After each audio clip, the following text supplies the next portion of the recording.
I don't see a contagious, especially with the banks.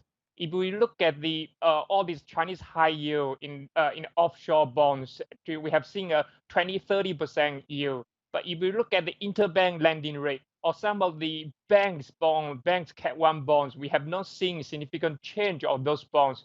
In other words, those property this volatility in the offshore market have not spilled over into onshore market, and let alone some of the those banking stocks have not taken a major hit because of this. Right.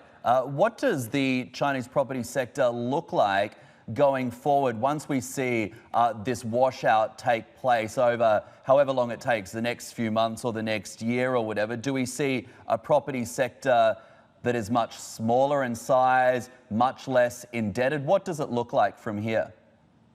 I would put two keywords behind this. Number one would be a demarketization of the Chinese property sectors.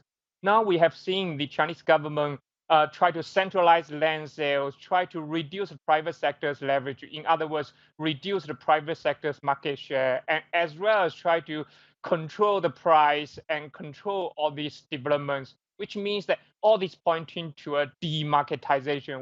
Which means that state will take a bigger role. And then that's first keyword. Second keyword will be consolidation. We are China at the moment having about 20 to 30,000 developers in China. China doesn't need so many developers. So in my view, that there will be a lot of developers might actually go bust, or there will be a lot of mergers, acquisitions.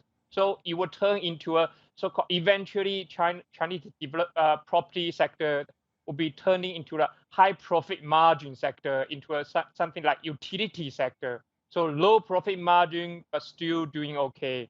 That type of scenario, let's say 5 to 10 years from now.